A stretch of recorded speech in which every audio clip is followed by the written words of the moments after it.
Colligative properties को हम लोग बहुत ही अच्छे से पढ़ेंगे, अच्छे से एक्सप्लेन करेंगे। कोलिगेटिव प्रॉपर्टी होता क्या है?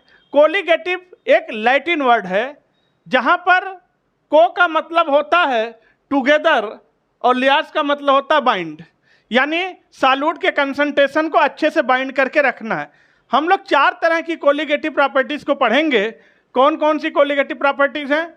Relative lowering of vapour pressure, दूसरी depression of freezing point, third elevation of boiling point, और चौथी है ऑस्मोटिक प्रेशर। हमेशा याद रखिएगा, अगर आपसे कहा जाए वेपर प्रेशर, तो वेपर प्रेशर कोई कोलिगेटिव प्रॉपर्टी नहीं है। Relative in lowering of vapour pressure colligative property होती है। केवल वेपर प्रेशर कोलिगेटिव प्रॉपर्टी नहीं है, relative lowering of vapour pressure colligative property होती है। जैसे यहाँ पर देखिए, फ्रीजिंग पॉइंट कोई कोलिगेटिव प्रॉपर्टी नहीं है, डिप्रेशन ऑफ फ्रीजिंग पॉइंट को कोलिगेटिव प्रॉपर्टी बोलते हैं। वैसे ही बॉइलिंग पॉइंट कोलिगेटिव प्रॉपर्टी नहीं है, elevation of boiling point colligative properties होती है। और आइए, क्या होता है कोलिगेटिव प्रॉपर्टीज? कहते हैं colligative property depend on number of solute particles. बहुत इंपॉर्टेंट है, कोलिगेटिव प्रॉपर्टी केवल और केवल नंबर ऑफ सॉल्यूट पार्टिकल पर डिपेंड करता है और किसी के ऊपर डिपेंड नहीं करता है।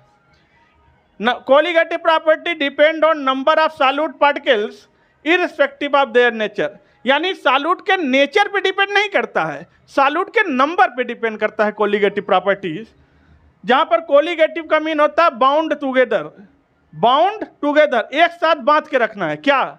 It refer to how the property of solvent are bound concentration of solute in solution. Solution में सॉल्यूट के कंसंट्रेशन को कैसे बाइंड अप करके रखेंगे, इसका मतलब होता है कोलिगेटिव प्रॉपर्टी। और कोलिगेटिव प्रॉपर्टी बच्चों केवल और केवल सॉल्यूट के नंबर पे डिपेंड करता है, सॉल्यूट के नेचर पे डिपेंड नहीं करता है। तो आइए वीडियो को स्टार्ट करते हैं और आज हम लोग कंप्लीट डिस्कशन करेंगे relative lowering in vapour pressure, पहली कोलिगेटिव प्रॉपर्टी। तो वीडियो को लाइक कर दीजिए, चैनल को सब्सक्राइब कर दीजिए, बेल आइकन प्रेस कर दीजिए और एक प्यारा सा कमेंट कर दीजिए। स्टार्ट करते हैं आज के वीडियो को। जैसे आपने देखा कि colligative property number of solute particle पर डिपेंड कर रहा है।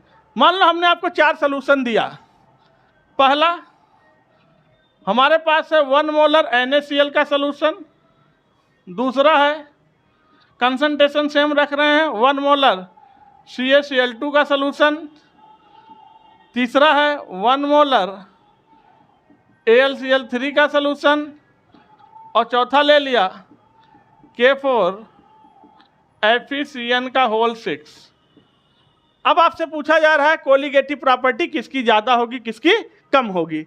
तो हमें तो नेचर से मतलब है नहीं, हमें तो नंबर से मतलब है। यानी अगर आप यहाँ से देखिए तो ये टूटेगा तो 2 पार्टिकल आपको देगा, 2 पार्टिकल यहाँ से ये ब्रेक किया तो यहाँ से 3 पार्टिकल्स, यहाँ से 4 पार्टिकल, और यहाँ से मिल जाएगा 5 पार्टिकल। क्योंकि जब आप इसको तोड़ेंगे तो 4 कैटायन और ये पूरा का पूरा 1 एनायन है, तो 4 1 5 टोटल 5 पार्टिकल्स हमें मिलेंगे। पार्टिकल में कुछ भी हो सकता है, पार्टिकल में आयन हो सकता है, एटम हो सकता है, मॉलिक्यूल्स हो सकता है। यानी जितने ज़्यादा सॉल्यूट पार्टिकल हमें मिलेंगे उस सॉल्यूशन का कोलिगेटिव प्रॉपर्टी उतनी ज़्यादा होगी। तो सबसे ज़्यादा कोलिगेटिव प्रॉपर्टी किसकी होगी? चौथे सॉल्यूशन का, फिर तीसरे सॉल्यूशन का, फिर दूसरे सॉल्यूशन का, और सबसे कम पहले सॉल्यूशन का। तो ध्यान रखिएगा, यह है कोलिगेटिव प्रॉपर्टीज का आर्डर। पहली कोलिगेटिव प्रॉपर्टीज को हम लोग डिस्कस कर रहे हैं, relative lowering of vapour pressure. बहुत ध्यान से समझिएगा, बहुत ही आसानी से आप समझ जाएंगे। सपोज करिए कि हमने कोई सॉल्वेंट लिया, सॉल्वेंट यानी जिसमें कोई सॉल्यूट नहीं है, अभी सॉल्वेंट है यानी प्योर है, 100% प्योर है, और ये प्योर है और वोलाटाइल है। वोलाटाइल उसको बोलते हैं जिसका वेपर बने, वो वोलाटाइल है।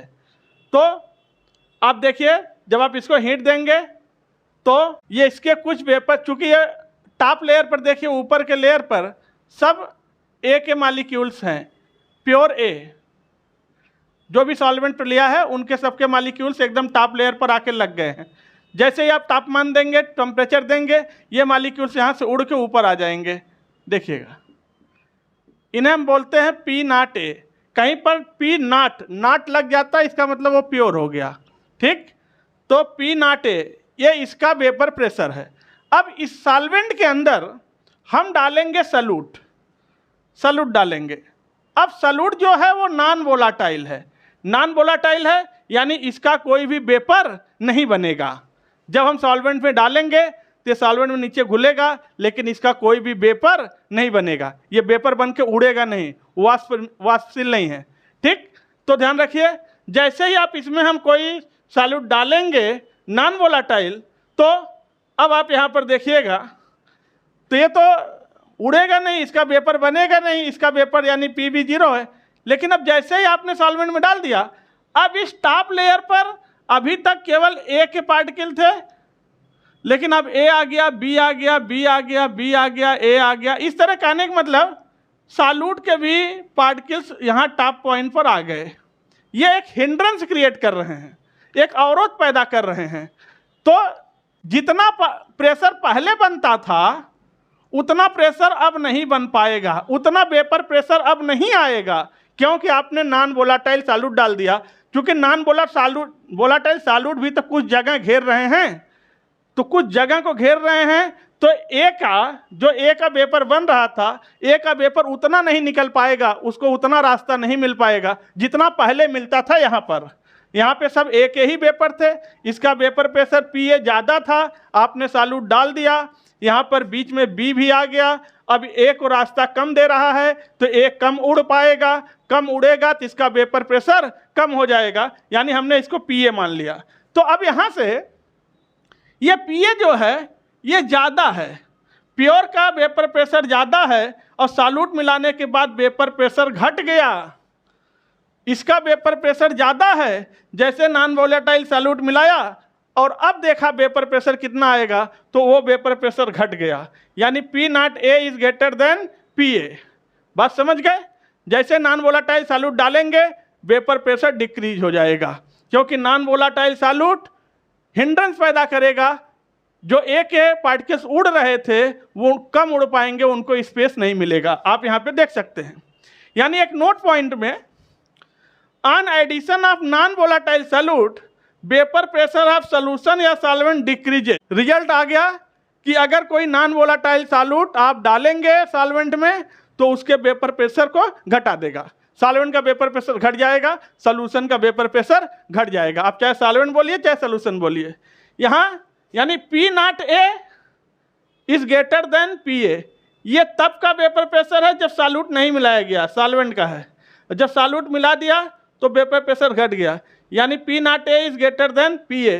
पी नॉट ए क्या है? वेपर प्रेशर ऑफ ए, और पी ए क्या है? Vapour pressure of component in solution.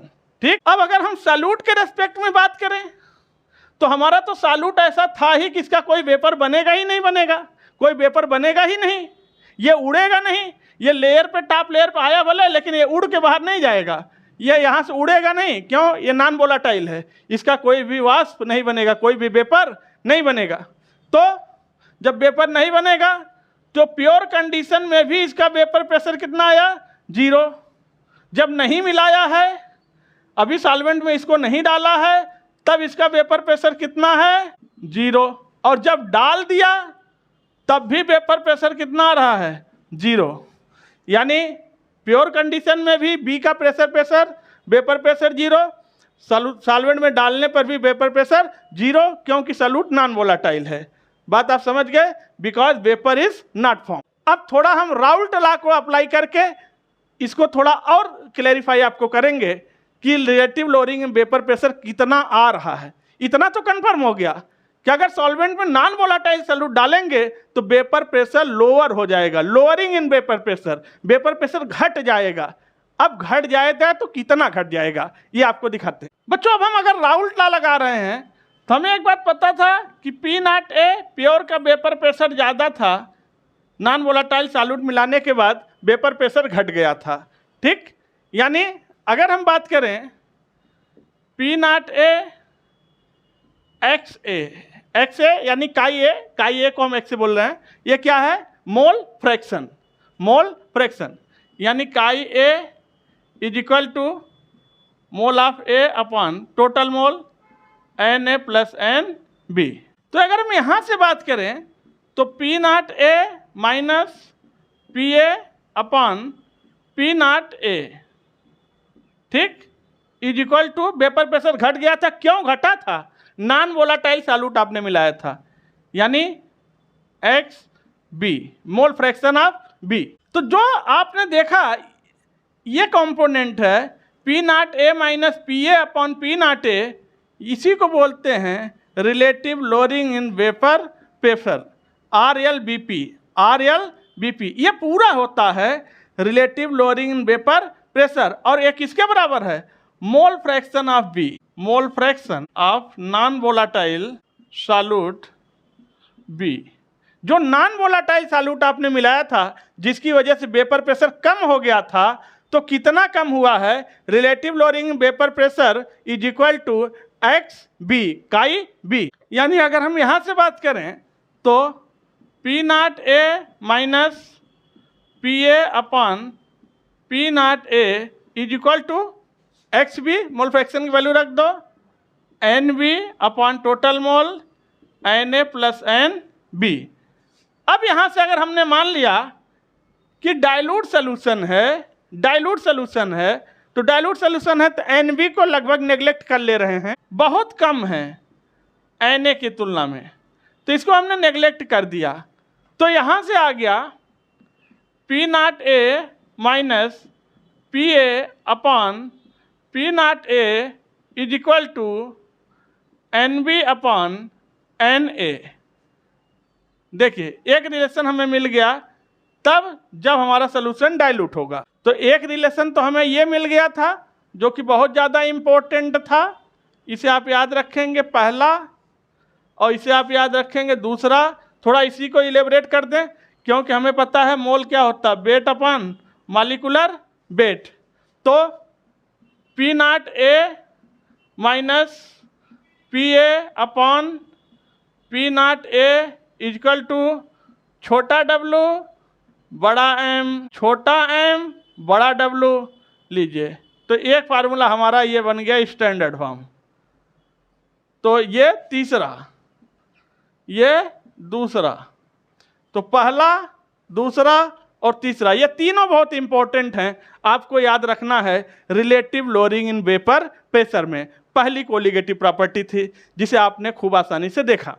तो आप लोग वीडियो को लाइक कर दीजिए, चैनल को सब्सक्राइब कर दीजिए, बेल आइकन प्रेस कर दीजिए। फिर आपसे मिलते हैं कोलिगेटिव प्रॉपर्टीज़ के अगले वीडियो में, सॉल्यूशन के अगले वीडियो में फिर आपसे मिलते हैं। तब तक के लिए जय हिंद।